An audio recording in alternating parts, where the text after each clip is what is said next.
ভাই সুরাটে হতে চলেছে এই প্রথম বাঙালি প্রবাসীর জন্য ঈদে উপলক্ষে ক্রীড়া প্রতিযোগিতা। আর এটাও কিন্তু এই প্রথম হতে চলেছে। একদম মারাত্মক বড় খেলা হবে। প্রচুর লাখো লাখো মানুষের ভিড় হবে। প্রচুর অনেক পুরস্কার থাকবে। কি কি থাকবে, কোথায় খেলা হচ্ছে, কি খেলা থাকবে, কাদের জন্য থাকবে, সমস্তটাই কিন্তু আজকের এই ভিডিওতে দেওয়ার আমি চেষ্টা করব। কিন্তু তার আগে আমি কিন্তু কিছু কথা বলবো। দেখুন, কিছুদিন আগে মানে ২ সপ্তাহ আগে, ২ সপ্তাহ আগের যে জুম্মার নামাজটা, সেই জুম্মার নামাজটা আমি পড়েছিলাম লাল দরওয়াজা মসজিদে। মানে আমার পোস্টিংটা ওখানে ছিল সেদিন। তো তখন আমি জুম্মার নামাজটা লাল দরওয়াজা মসজিদে পড়েছিলাম।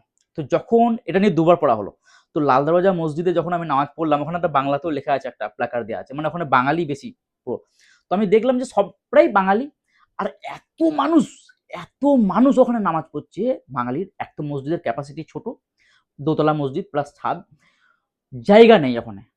শেষ পর্যন্ত আমি দেখলাম যে সিঁড়ির যে ওটা কি বলে, সিঁড়ি দিয়ে উঠে যে বিছখানে যে জায়গাটা রয়েছে না, ওই জায়গাতে মানুষ নামাজ পড়ছে। তা সত্ত্বেও ওখানেও জায়গা নেই।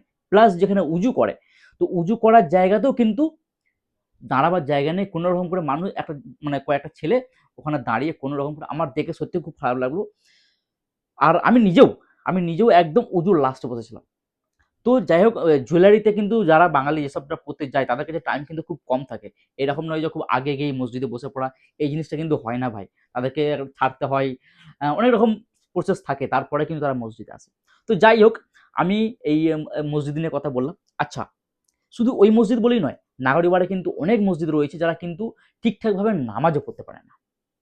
কিন্তু অপরদিকে যদি আমরা একটু দেখি, হিন্দু ধর্মের কিন্তু অনেক মানে এখানে সুরাটে কিন্তু অনেক বাঙালি ফ্রান্ট রয়েছে, ট্রাস্ট রয়েছে। তারা নিজেদের কাজ করে থাকে। সেটা হিন্দু ধর্মের হোক আর মুসলিম ধর্মের হোক, উভয়ই, সবাই একে অপরকে নিয়ে কাজ করে। হিন্দু মুসলিম উভয় একসাথেই করে। কিন্তু এই সুরাটে কিন্তু রয়েছে বাঙালি কালীবাড়ি। সেখানেও কিন্তু নিজেদের জায়গা কিনে বড় কালী কালী মন্দিরের আদলে মন্দির, কত সুন্দর। বাঙালি এখানে কিন্তু ক্লাব রয়েছে, নিজস্ব জায়গা কিনে নিজের ক্লাব রয়েছে। তো অনেক কিছু নিজের করেছে সেসব ফান্ডগুলো। ঠিক আছে? এখন আমি এইসব কথাগুলো কেন বলছি? আজকে সোশ্যাল মিডিয়ার যা পাওয়ার, তার আগে আরেকটা কথা মনে পড়ে। এখন তো এই বডি ফডি নিয়ে মরদেহ কিন্তু পাঠানো হচ্ছে দেশে, মারা যাচ্ছে, আমরা সবাই সেকেন্ডের মধ্যে জেনে যাচ্ছি ভিডিওর মাধ্যমে, সোশ্যাল মিডিয়ার মাধ্যমে। বডি পাঠানো হচ্ছে ইনাফ। কিন্তু এটা তো এই রিসেন্ট ১ বছর ধরে। বছর বছর আগে কোথায় ছিল এইসব? বছর বছর আগে কি মানুষ মারা যায়নি? অবশ্যই মারা গেছে। এখানে মাটি দেওয়ার বিরাট সমস্যা হয়, আপনি জানেন?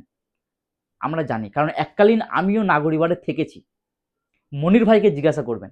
মনির ভাই, আমি, সবাই একসাথে গিয়ে, আরো বাঙালি অনেক ছিল, আমাদের নাম জানি না, আমরা সব একসঙ্গে গিয়ে কত কত কি করেছি সেখানে। তো এখানে মানুষ যখন মারা যায় না, বাঙালি বললে বিশ্বাস করবে না, কবর দেওয়ার জন্য জায়গা দেওয়া হয় না। অনেক রকম ছোট করে বাঙালিকে। নাগরিবাড়ে কাঁকসিপাড়া আসতে যে মানে ঢালপাড়ায় যে কবরস্থানটা আছে, ওখানে কত ঝামেলা হয়েছে। রাঁধেরে মাটি দেওয়ার জন্য কত ঝামেলা হয়েছে। ইভেন্ট ফুলবাড়িতে একটা জায়গা দেখাশোনা চলছে, সেই দেখাটা হয়েও গেছে, সেখানেই কবরস্থান তৈরি হবে। বাঙালি, ইউপি, বিহারি যারা মারা যাবে, যাদের বডি বাড়িতে পাঠানোর সামর্থ্য থাকবে না, তারা ওখানে মাটি দেওয়া হবে। বাঙালি, ইউপি, বিহারি সব। ওটার জন্য কেস আজকেও চলছে, এখনো চলছে, এখনো কনফার্ম হয়নি। এখন আপনি ভাববেন যে আমি ঈদের খেলা নিয়ে আমি এইসব কথা কেন বলছি। আমি বলতে চাইছি যে আজকে বাবরি মসজিদ হলো, বাবরি মসজিদে যা টাকা উঠেছে, এরকম 10খানা বাবরি মসজিদ হবে। কটা? 10খানা বাবরি মসজিদ হবে যা টাকা উঠেছে। তো আজকে আমরা সুরাটে যে সোশ্যাল মিডিয়া, সোশ্যাল প্ল্যাটফর্ম নিয়ে যারা কাজ করছি, সবাই মিলে যদি একত্রিত হয়ে, যদি একটা, যেখানে যে বাঙালির যে মহল রয়েছে ওই নাগরিবাড়, রামপুরা, সৈয়দপুরা, লাল দরওয়াজা ওই এলাকায়, যদি একটা ভালো জায়গা দেখে যদি একটা মসজিদ তৈরি করা হয়, তাহলে কেমন হবে? টাকার অভাব আমাদের? আমরা যদি একটা সোশ্যাল মিডিয়ার মাধ্যমে যদি একটা হেক দিই না, কোটি কোটি টাকা ঢুকবে, কোটি কোটি টাকা, দেশান্তর থেকে টাকা ঢুকবে ওখানে। তো সেইগুলো না করে যেখানে ফালতু জিনিস, সেগুলো আজকে প্রবাসী এখানে খেলা হয়ে কি হবে? আমরা খেলা দিয়ে কি করব? খেলা হয়ে কোথায় যাবে? যতই আমরা এখানে, হালাকি এগুলো দরকার, বিভিন্ন ধরনের ট্রাস্ট রয়েছে, তারা এসব মানে এন্টারটেনমেন্ট বাঙালির জন্য করছে, ইনাফ, ঠিক আছে, আমি এটা বিরোধ করছি না। কিন্তু প্রবাসীদের একটা নিজের পরিবার, নিজের রাজ্য ছেড়ে একটা প্রবাসীদের যতই কিছু করা হোক না কেন, মনটা কিন্তু সেই জায়গাতেই পড়ে থাকে, সেই গ্রামেই, সেই মাঠেতেই পড়ে থাকে। সেই জিনিসটা হয় না। ঈদের যে খেলাটা, সেই খেলাটা যতই আপনি সুরাটে করেন না কেন, সেই গ্রামের খামারে যে খেলাটা হয়, সেই খেলার মজা কিন্তু সুরাটে আপনি কোথাও পাবেন না। হয় না ওটা, ওটা সম্ভব নয়।